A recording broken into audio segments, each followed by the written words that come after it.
Hello, selectors, and welcome to the Life Burst Podcast. Wow, operatic. Thought I'd try something a little bit different this time. Sure. Did it work?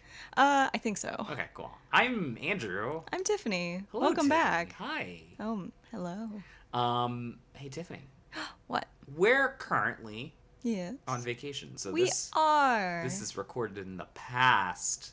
So we know nothing about the impending Wixoss disaster that you all are currently living through, and we're just in What vacation on for. earth? Why would you put it like that? I don't know. I'm just making an assumption that the Wixoss has exploded, and since this is in the past, we don't know yet.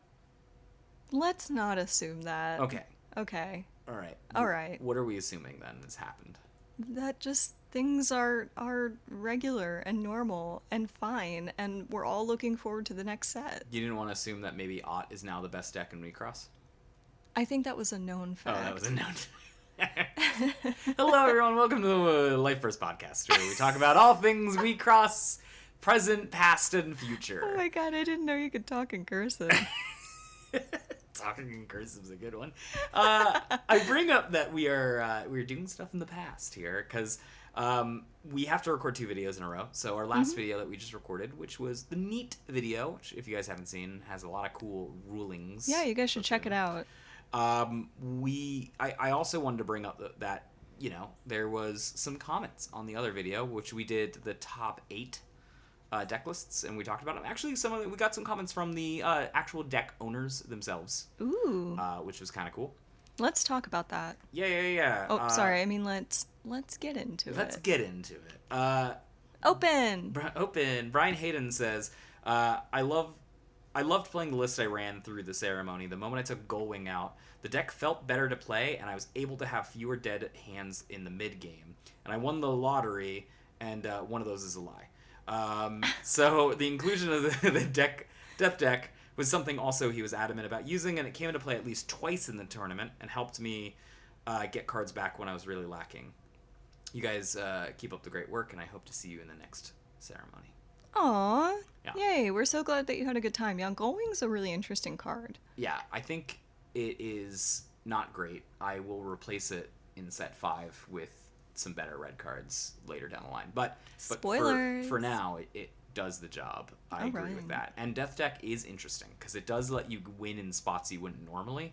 Like, Death Deck is actually strangely strong against Ott, right? You enter charge so much that, like, sometimes I'm like, how many cards do you have in your deck left? And you're like, 6. And I go, Death Deck, you lose.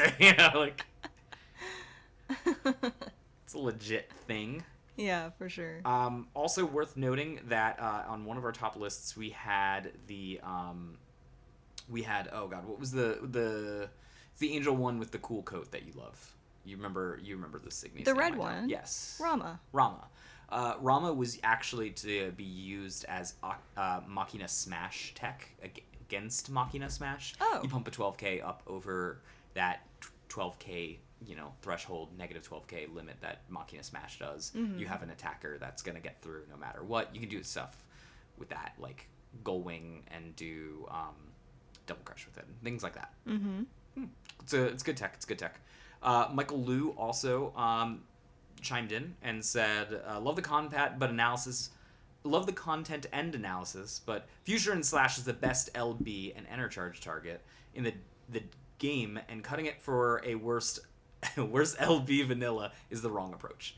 Which, I don't necessarily disagree. I think this is just a known fact that for anyone who's a listener, take our opinions with a grain of salt. Yeah, you can totally disregard our thoughts. It's fine. We won't take it personally. We're certain types of deck builders, right? Both you and I like an approach where we look at a card's individual strength and we say, what's the floor of that and what's the ceiling of the power, right? And what we like is low floors, high ceilings, right? Because that means the card's awesome. We like range. Right. And so we don't like Future and Slash because it's a tough spell to cast on its spell side. Mm-hmm. So there are times it's a very dead draw. And yes, in Wixoss you have the minimization, and as you promptly put it, which is like at worst it's enter. So that's true. But there are worlds where you go, all right, draw 2 for turn. I've been discarded down to 0, so I gotta get some action here. Fusion slash. Okay, I guess I lose this game. You know, like, and that's a real thing that could happen, right? Like, at least with Lancelot, for example, you can put it out into play. And it's a Signy, so it can attack, and it can also, block a lane well. Anyways, but this is not to say that it doesn't have a good life burst. It's one of the things that we talked about. It has a great life burst. Yeah. Bounce any Signy on the field, regardless of its upness or its power. Yeah, we love a good bounce. Right. So it's good. It's got its uses. Yeah. It has appeal. There was also one from the Umir, the person who ran the Umir, who said that I'm the one who ran the Umir in the event, regardless of my Gracias mistake. Luckily, someone corrected me on how pieces actually work in the first rounds of the ceremony. But if you're going to be building the Umir deck, I would recommend that you say no Gracias to the Gracias and replace them with 1 bronze and 3 rubelite natural crystals. Sounds good to me. I'm actually really excited about building that deck and giving it a try, because as many of you know, I mentioned this in that podcast as well. I've been trying to make Umir Center work. I just really wasn't sure how I was going to do it, because building decks admittedly is not really my strong suit. I'm a much better player than a deck builder. So I'm excited to try it out. Anyways, that's enough from the shop talk. Shop talk. But Tiffany, what are we talking about today? We're going to do something a little different. We're actually going to be talking about the Diva Live Wixoss anime. That is true. If you haven't watched the Diva Live anime, which by the way is available on Crunchyroll. Not sponsored, but oh my god, can you imagine? Not sponsored, but Crunchyroll, you could sponsor me if you want. If you want. We're going to watch the first episode, second episode, and the third episode for our book club, and we'll occasionally anime club. Yeah, anime club. Book Wixoss book anime club. You guys think of a name down below. So guys, if you haven't watched the first, second, and third episode, turn us on mute and let the podcast run to completion, so that way we still get a good analytics. But go ahead and watch the first, second, and third episode. I think we're going to be doing this like probably once a month. Yeah, I think that's about right. Let's do it this is going to be airing in like September 1st week. Yeah. So let's do it at the beginning of every month. Oh, okay, that sounds good. You guys, if you want to watch with us, you can watch the first, second, and third episode. We'll do it in 3s. So the next one would be 4, 5, and 6.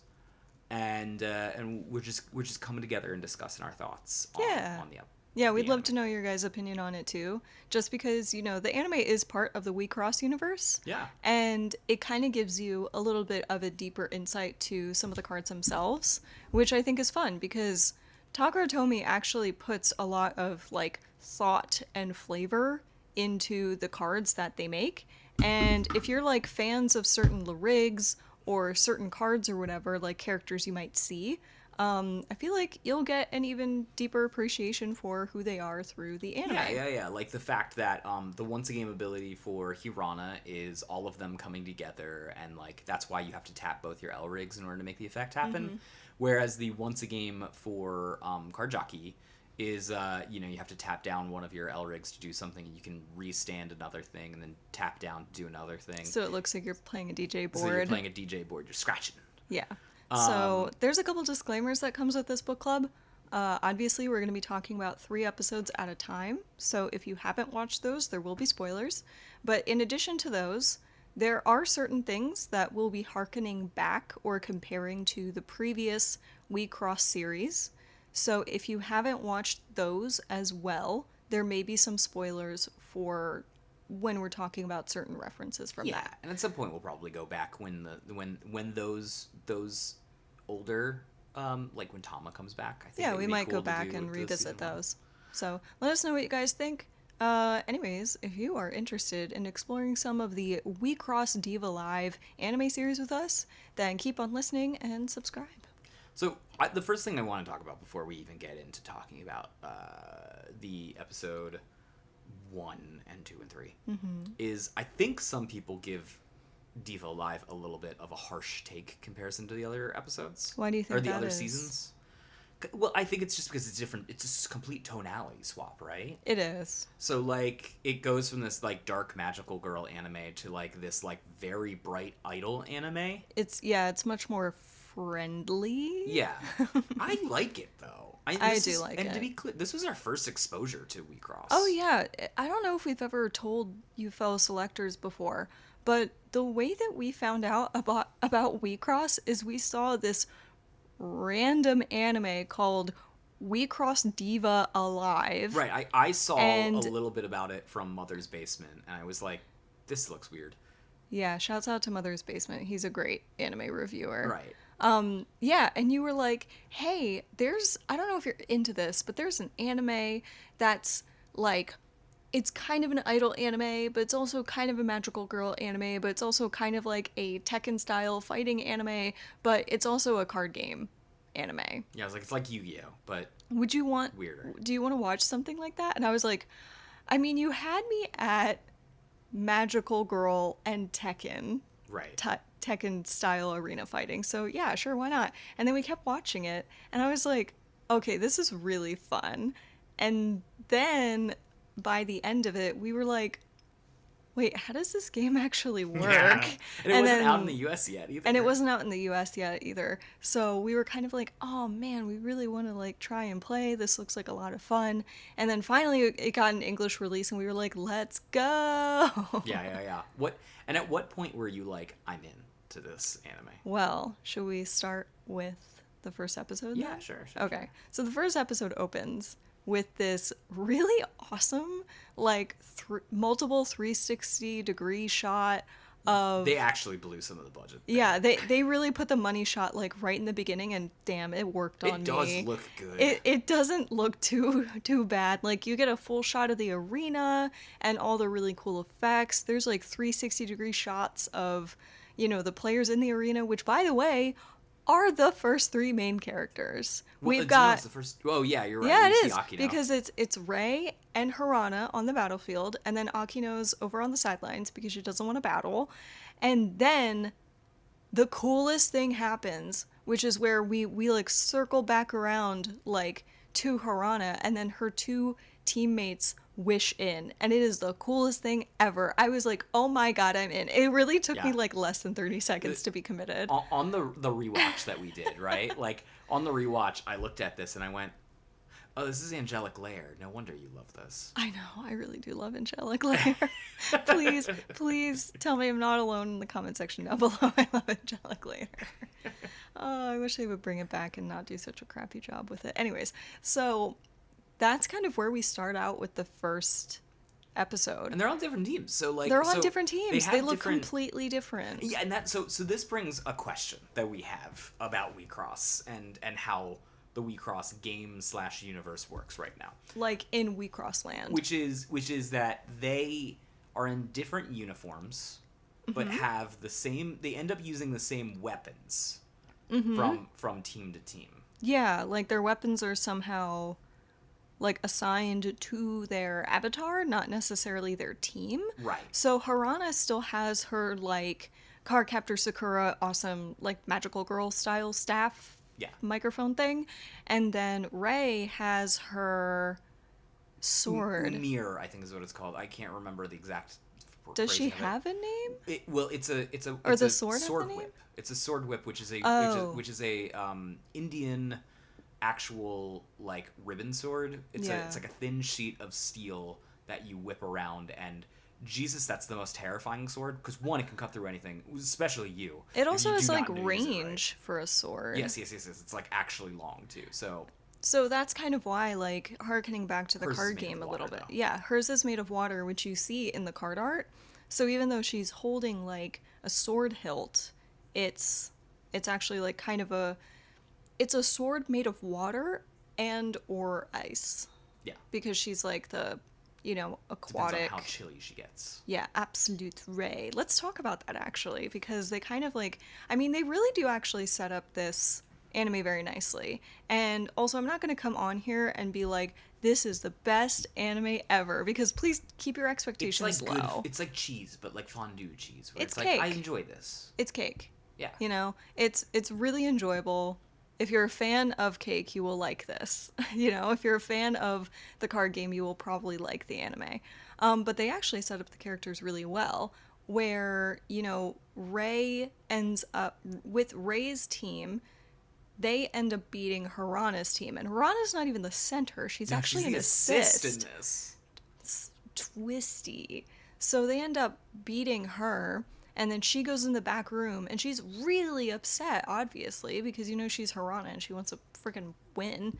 And her teammates quit on her because they're just like, yeah, we don't really want to take this ultra seriously, or whatever, we're just kind of done playing.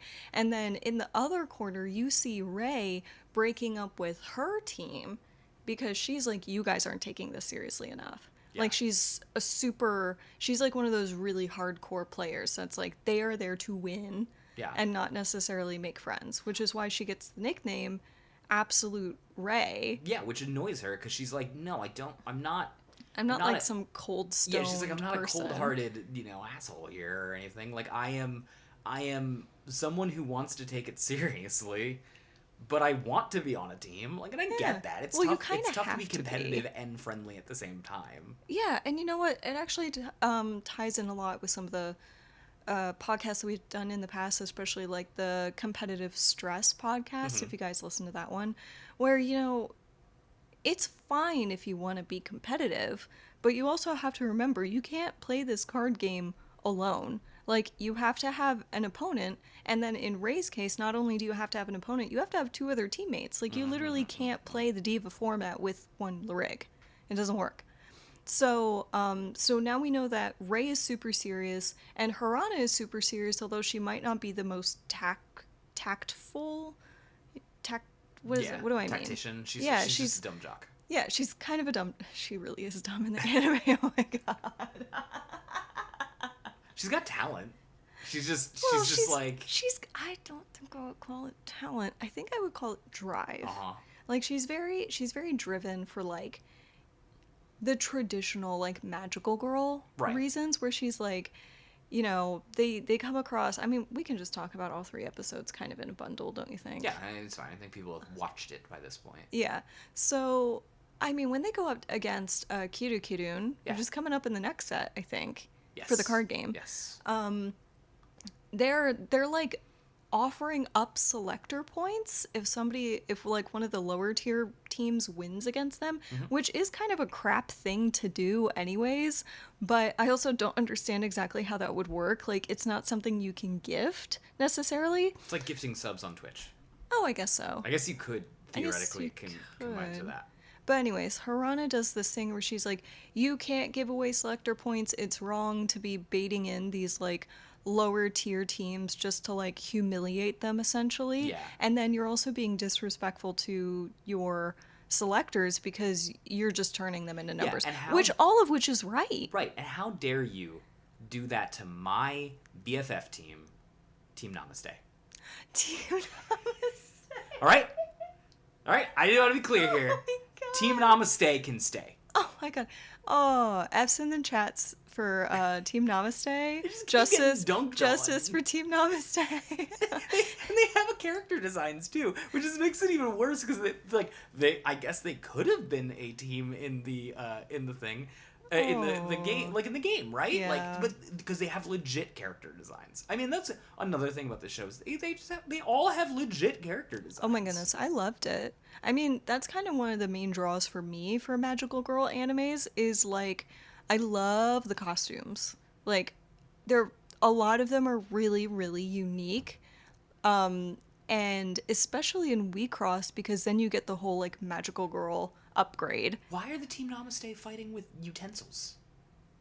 I don't know. They have forks and spoons. They probably don't get to pick their weapons when they wish in. If I wish in and then they were like, here's make an fork, avatar, I'd be like, that makes sense for you. Hold on, I gotta re-roll this. Yeah, I actually don't think that they necessarily get to choose what their... Well, maybe they do. Maybe you can kind of, do some sort of microtransactions to, upgrade what your, avatar Lyrig looks like. Yeah, because re-roll it, Yeah, because Harana and Akino and Rei all look like themselves, and so does Musica as well. Like a lot of the lyrics that we're familiar with do look like themselves, like in and outside of Yeah, Wheatcross. yeah. Madoka looks exactly the same. Well, I was getting to that. Like, I don't know if she like maybe bought some sort of like, Cosmetic this skin is or like a something. robot skin version of your Larig avatar or like whatever. You know what I'm talking about? And So, I hear you. I hear you. Like they seem surprised when they first joined their team. Again, this is episode 1, and they're like, "Yep, we're starting a team now. Our team No Name." Um, and they like Serana's really dumb. yeah, and then there's just like a blink, and they all have costumes now, And they and the look like motifs uniform. are uniform. Yeah, like the together. motifs are all together. So, and What is their motif, by the way? for No which Limit. team? For No Limit. For No Limit? Yeah, wings. I think it's well, no, cuz Akino doesn't get wings. Akino gets wings. No, she doesn't. Yeah, I pull it out right now. Yeah, go ahead and pull that out for me because I don't actually remember. I thought it was going to be ribbons, I think. But yeah, every team has like this kind of motif to it. Yeah, pull it out for me. Where is it? I gotta find it. Give me Hold a second. on. Hold on, wait. I have my binder. I'm going to pull it out. Yeah, guys, I don't keep not cards I don't play very often. Oh my god, in the front of shade me, of it all. easy. So I don't play Akino very This often. isn't the thing I need either. I'll get it. Just you Oh talk. my goodness. Okay, well anyways, the teams all have like motifs to them. So like Harana's original team that she was was all in like blue puffy clothing. They said stars too.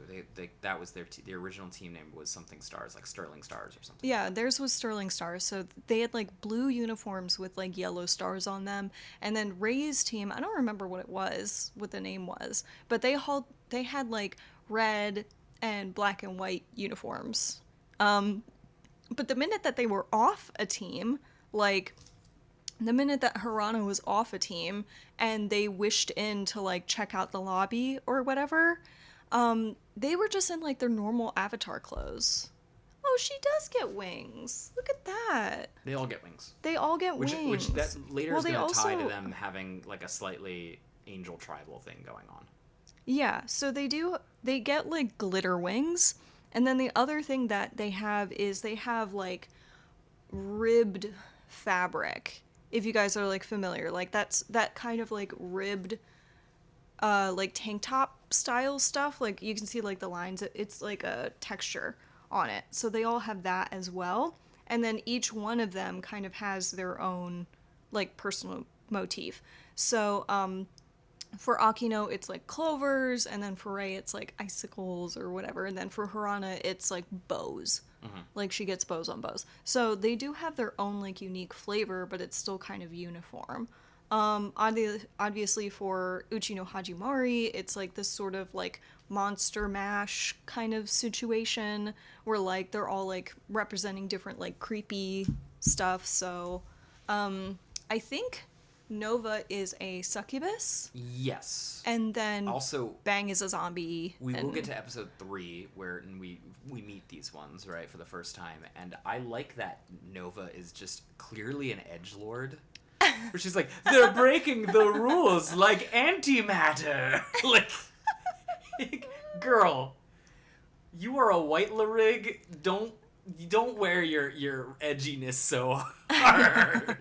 She's allowed. Hey, we've talked about this. Wecross does not assign specific attitudes to colors. Yeah, that's fair. Which is kind of cool. I do like that. Like an angel can be any color. Yeah. But actually, let's talk about Uchu no Hajimari for a second. Sure. Because they go into the origins of Bang in these 3 episodes.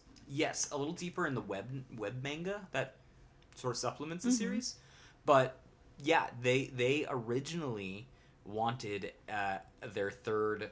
To be clear here, Tamago wanted to research into the game Wecross because she heard that there's something about granting wishes with it, and she wants to find out what that means. And she also wants to do specifically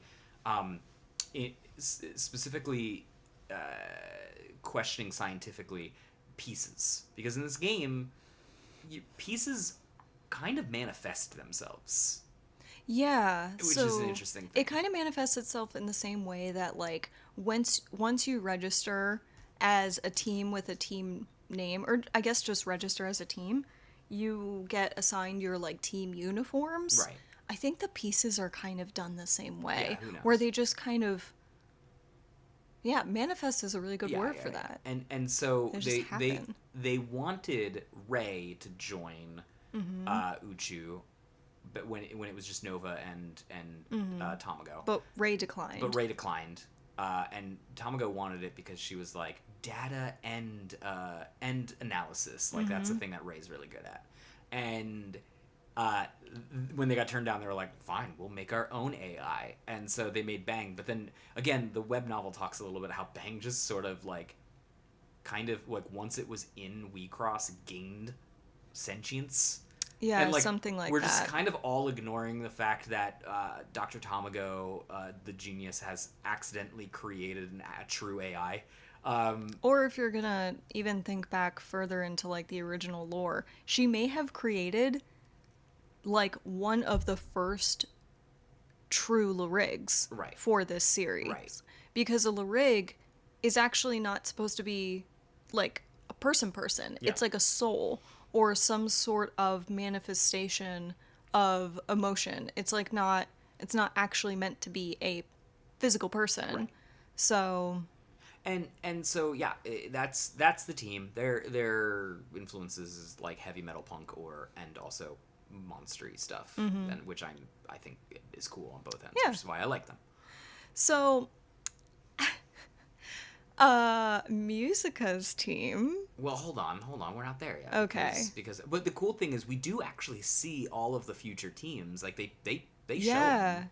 I mean, set them up a little this bit. whole anime is meant to sell you a card game, which it worked, but we got really roped in. There's like starter decks, and they use the actual starter decks. Yeah, that, they actually that you get. And there's a word for when they reuse art for other advertisement purposes in shows or project like this. It's called slush art. Yeah.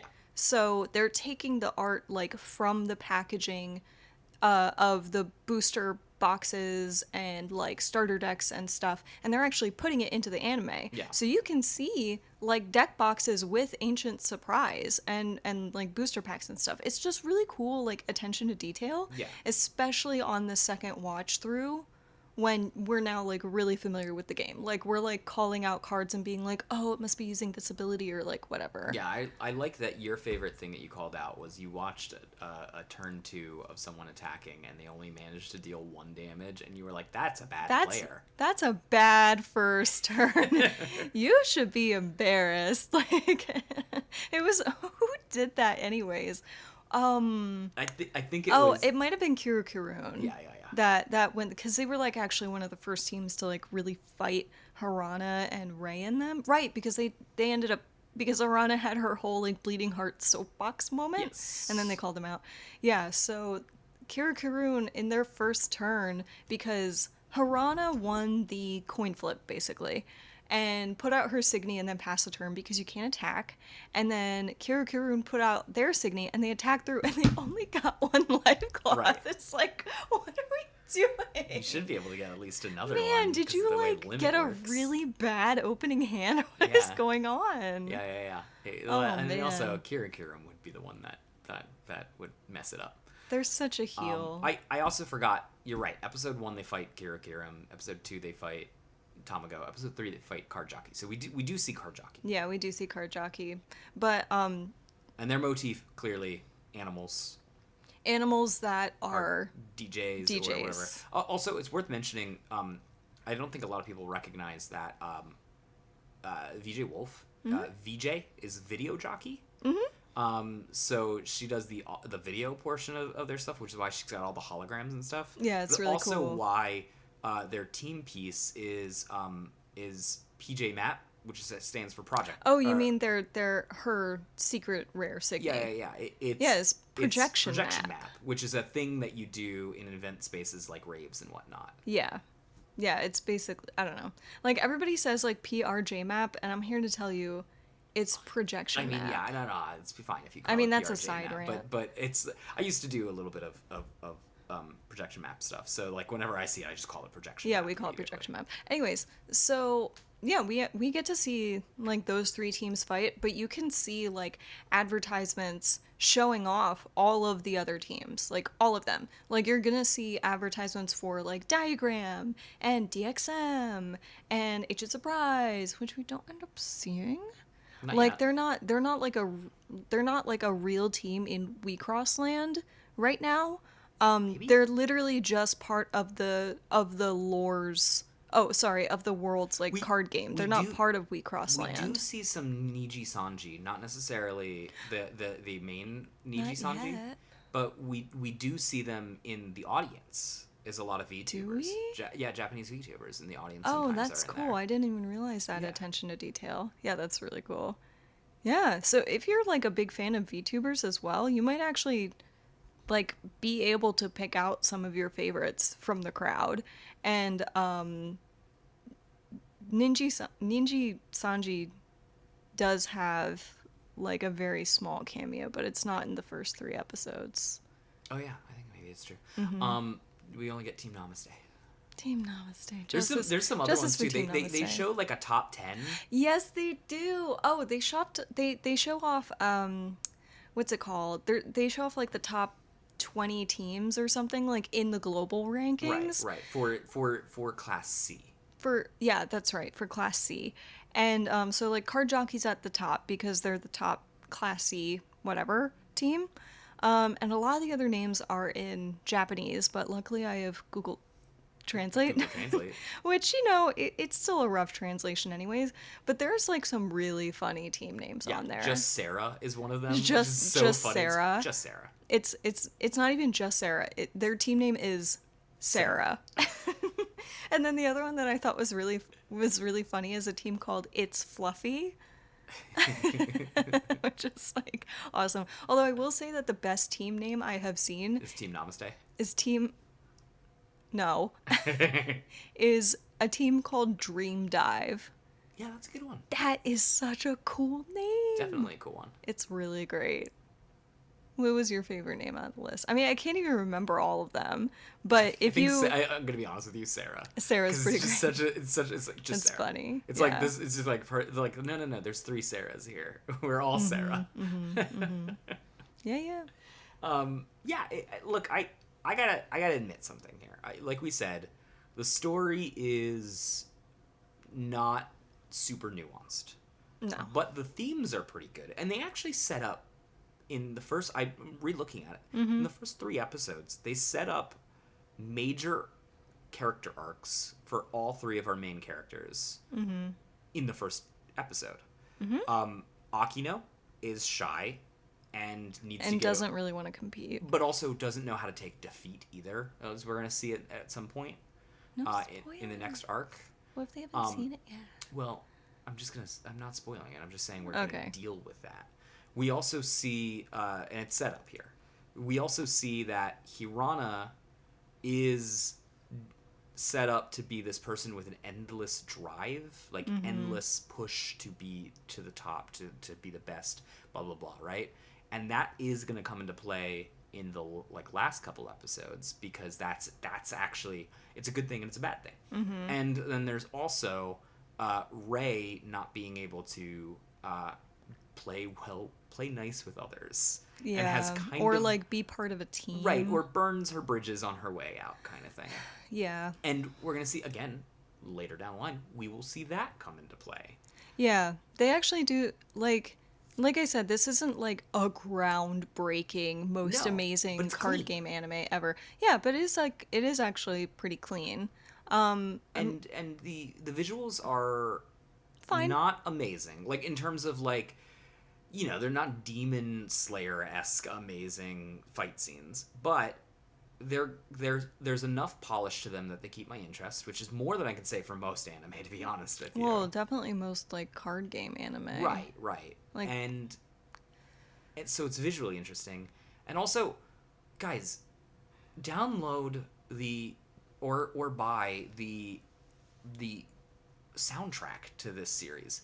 Oh, it's good. I have listened a lot to the soundtracks from the first series, the second series, and to this series because I maybe use it occasionally in our videos for things, right? But Diva's music is better than the other two's. Like, even the opening track to the first episode, I was like, this music's actually pretty good. Yeah. Like, it's kind of a bop. Even the filler music that they put in is like very good, and the fight music is like real nice. It's excellent. It's like I feel like suddenly I'm at the club. Yeah, I do kind of like that the Wixoss Land Arena is like a little, it's kind of like ravey. Yeah. Like it feels like a party, Like you get really like revved up when you're there.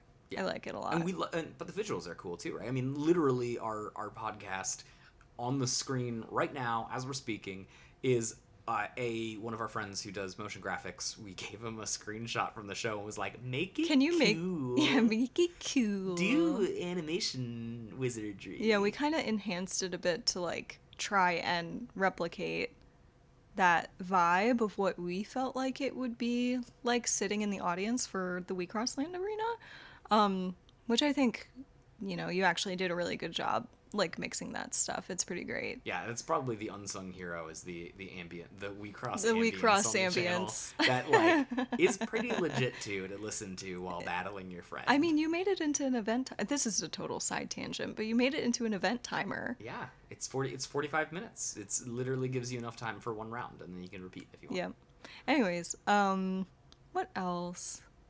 What else was in the anime? There was something else I wanted to talk about, and I don't remember what it was. That's annoying. Don't you guys hate that? I think it ends up being these first 3 episodes are the setup episodes. Yeah, right? for sure. And we haven't gone into the deeper stuff yet. I think. Oh, that's what I was going to talk about. Yeah. Yeah. Go. No. Go ahead and finish your thought. I think like one of the cool things is we recently had someone at our shop come by, and she was a younger girl and she wanted to get into a card game, but Magic is scary. That's it's an uphill climb to get into that one. And Wise Schwartz it's not new player friendly. Right, and Wise Schwartz is you can get introduced to it because it's got so many avenues, right? Like you watch an anime, that anime is a deck, you could probably play it. Yeah. And that's cool, but the problem is there's so many animes that doesn't really it comes from all the different angles, flavor wise. So when they saw us playing, she got really interested. Yeah, she was like, "What's that?" And I felt no I felt no terribleness being like, "Do you have Crunchyroll?" And she was like, "Yeah." I was like, "Do you like magical girls?" Yeah. You can here you go. You can enjoy this. And we even did it to your sister. We were like, "Hey, yeah, if you want to play Wixoss, here's the starter deck. Here's the anime." And she texted me back, and she was like, "I finished it." And we were like, Diva Live, and she was like, "No, all the anime." But it is really nice to. I mean, the previous seasons or previous like series, I guess you could say, for Wixoss are dark. Yeah. Like they are. I mean, they're not the darkest thing I've ever seen. Don't get me wrong, but they are dark for a card game anime, and they are. They have some more adult themes. For sure. Which is not something I would have felt comfortable recommending to a younger player. But Diva Live is really, like, young player friendly. Yeah. Like, there's maybe only one thing I could think of that maybe you would want parental guidance for. But other than that, it's not offensive. Diva Live also does a better job than the original series in making me interested in the other characters that aren't just the main character, which is something I think is worth mentioning. Like, I like Akino, I like Rei, I like Lion, I like Tamago, I like Nova, right? Some of these guys don't get all of the screen time in the world, but when they keep, this isn't a spoiler, but these people will come back, right, and talk to them or hang out with them in the future, right? It's one of those very much like, I've defeated them, but they're not my enemies. They're my rivals. Yeah, actually, I was going to talk about that.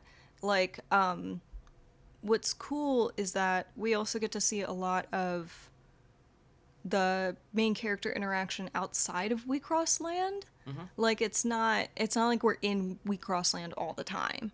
But you do get to see a lot of like character development and like relationship development between the characters, which grounds everybody in this more like realistic kind of way. Like it's not slice of life, but I believe that Harana and Akino are childhood best friends. I believe that Rei might not want people to know that she's into Wecross. Yeah. And that like Harana and Akino might be good for her. I believe that Hirana is secretly a genius for accidentally shuffling an open pack of I don't Wecross believe into... that at all. Don't even she did that twice in 3 episodes. There are more moments in Diva Live than any of the other animes where, as a actual player, like a competitive card game player, I was like, I relate.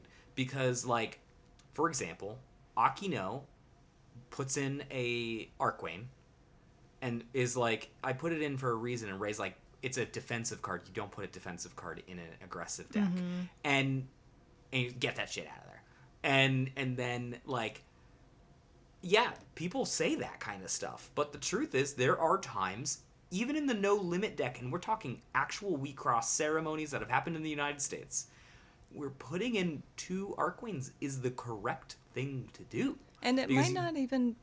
go ahead. Because you just need a little bit more or a little bit more longevity out of your game. Well, what I really liked about that moment is that Harana defended it with, we just like that card, and it's important to us.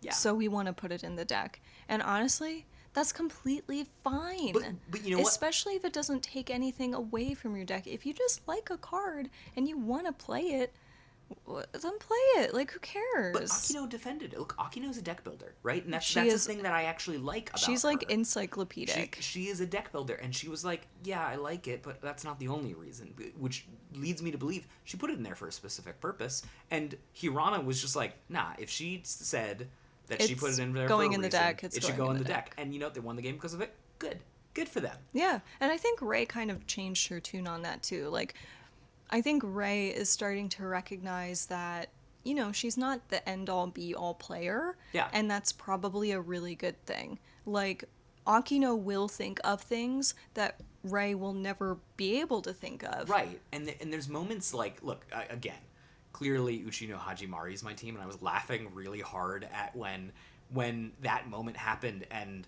Bang was like, we've suddenly dropped down to a 2% chance to win. Why is this card in this deck? It doesn't make any sense. I get blown out like that all the time. Yeah. Right? Literally, Fuser and Slash, like we were talking about at the beginning of this, will pop. Second time, it's popped up twice. Once against Replay Works and once against the second place, Michael Lau. And both times it's just taken me unaware, and I'm like, I hate this card.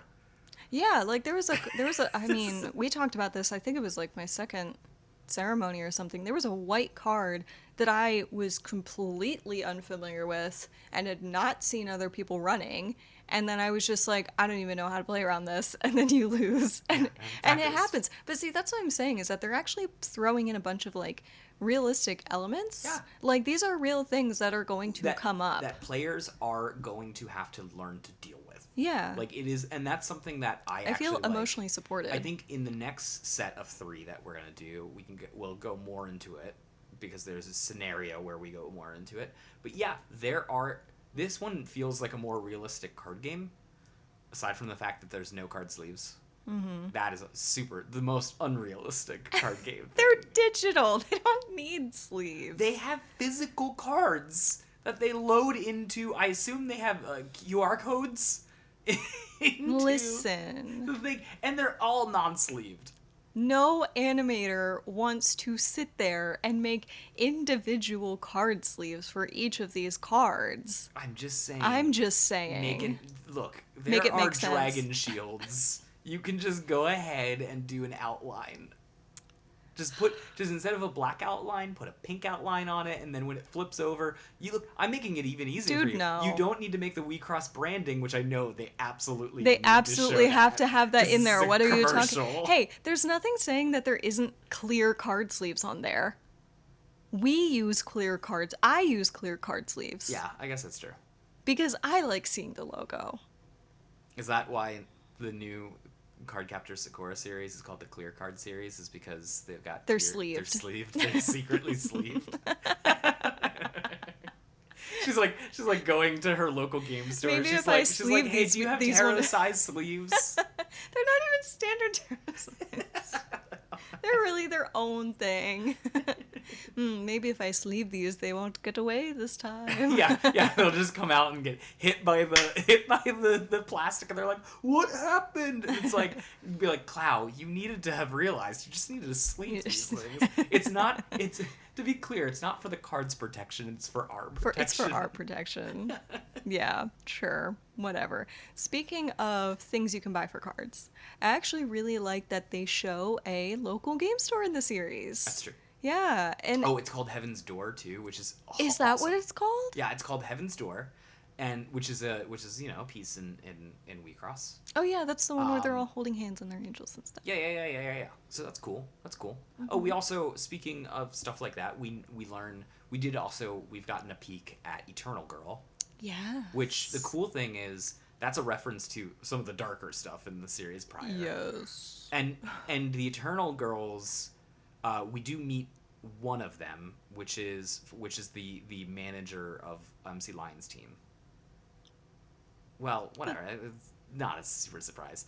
Spoiler. But they're older. They're older is all that I was getting at. Is they're older. Yeah, I think it's cool that that we have a team named Eternal Girl as like a harken back to the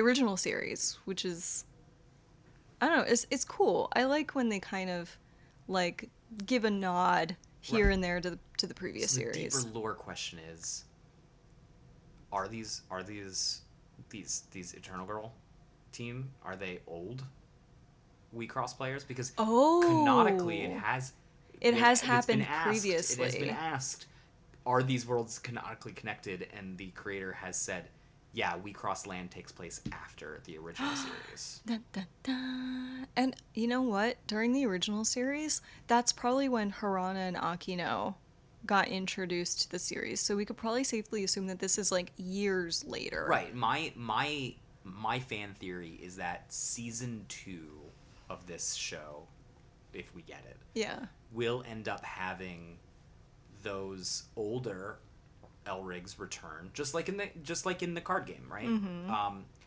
And that's why all those older Elrigs in the Diva format are their name / Memoria, because it's digital memories is what their thought is. So Yeah. maybe some connection. Maybe. I really do hope that we get a series 2 to this. I mean, especially since the card game is still going on, I don't see any reason why we wouldn't, other than maybe they didn't get such a big return off of this series than they would have expected. I mean, like you said, it's a major tonal change from the previous They do one. usually take about 2 to 3 years before they put out the second season of one of the series. So we're pretty next close. year?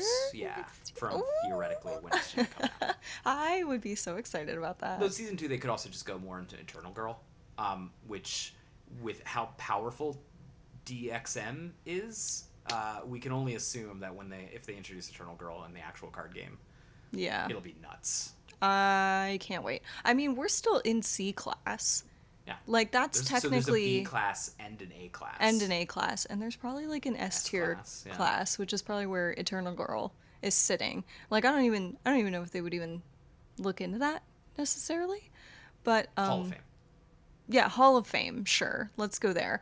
But like the decks that we're currently playing in the meta right now are technically C class. Yeah. Like, I think DMX or DXM, I think they're A. I think they're A class, and Yeah. that like kind of shows like what is this Souls nonsense? Accurate.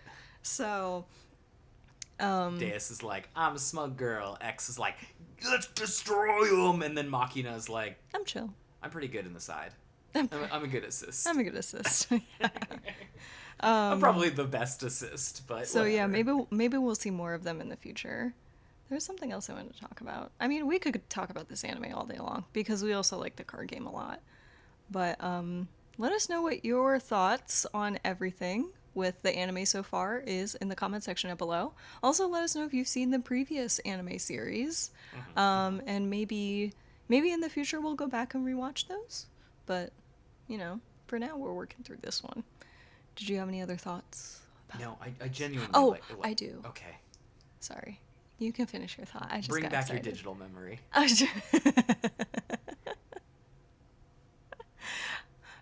Okay, based off of the first 3 episodes that we've seen, you can only pick one. Sure. Who is your favorite character? Again, I want to say Nova or Bang, but the real answer is I actually really like MC Lion. I think MC Lion's got a lot of character. Yeah, she's got great personality. No, my favorite character aside from Team Namaste is Tamago. Like as much as I really keep being like, but Tamago's lame being in a mascot costume. I'm always like, unironically, I think Tamago is the funniest. I think Tamago is the actual closest to me, like as a player that I would do. Although I like Blue less than her. Mm-hmm. And also I like Halloweeny stuff, so I like the monster getup. But I also don't take myself seriously enough to be like Bang or Nova. I would be in some dumb mascot costume and it'd be like, yay! It really does check off all the boxes for you, doesn't it? Yeah.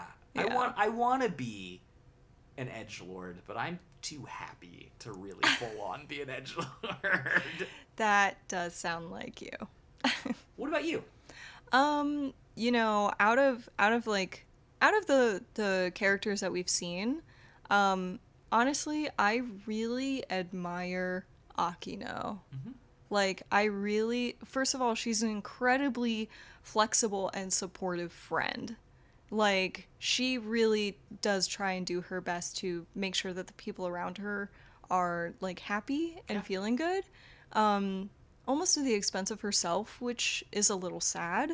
But I really admire her skill with her knowledge about all the different cards in Wixoss and being able to like build like new decks, and I think that's cool. I think that having a skill like that for a game is cool, even if you're not like the biggest fan of actually playing the game. It's totally fine to be like that.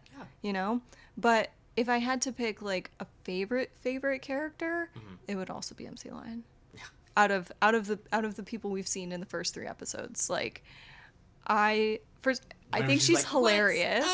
What's up? Like, she is so funny. She has like one of the most developed like Larig personalities. Yeah, really. Like, maybe not so much outside of Wixoss Land, because we really haven't seen that much of that team outside of Wixoss Land. We have seen it a little bit. She's actually less in your face outside of it. So maybe if we want to get meta about this, maybe she uses Wixoss Land as a place to really like be an extrovert, because she has a hard time being a full-on extrovert. I don't think that's true though. Well, I'm just saying she's more subtle in real life. Like she's like a YouTuber personality where like it's like, no, this isn't a mask. It's just a 120% of what my personality is or something. I mean, I think that's true with like a lot of performers, or even like social media stars or whatever, like movie stars, all these like entertainment type people. I think that you develop like on stage or on camera personality, and then in the background, like, you're just like a regular person, you know? And sweeping a actual concert venue because they're not that popular. Yeah, and like they haven't had a performance in a while, so like obviously she's not on when we see her, but like her performing in Wixoss Land, especially when they've been like a little like concert starved through their management, that's probably like how she is when she's performing like on stage, because like our music group outside of Wixoss Land. Yeah.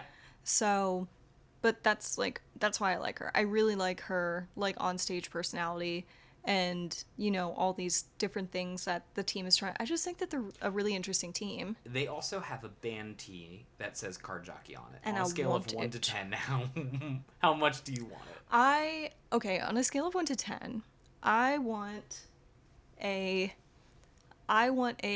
Team Card Jockey t-shirt, like the one that they have in the anime. Like a 7. But you know what I 10 out of 10 want? What? A Life Burst Chan plushie.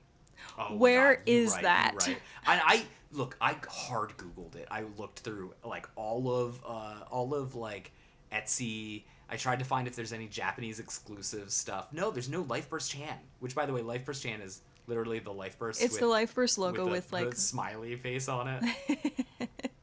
I want what? This is a merchandising anime. I'm sold and I want one. Takara Tomy, where is my Life Burst Chan plush? Give it to me. I want it. I will pay money for it. I want it so bad. I'd do card sleeves for it. Or at the very least, I would want a Life Burst Chan keychain. Yeah. Like the one that like Akino has on her bag. If you guys find any, let me know. Yeah, please link me. Or like if somebody's making it on like their Etsy shop, you just like Or just if you guys link have me. an Etsy shop and you're like, oh yeah, this is a good idea. You do just it. tell me. Yeah. Anyways, I think that's our thoughts for this edition of our We Cross Diva Alive Anime Book Club card game review. Yeah, we'll see you next month. We'll see you next month. And as always, may you always flip a life burst. Chan. May always flip a life burst, Chan. May you always flip a life burst, Chan. Subscribe! Team Namaste, everyone.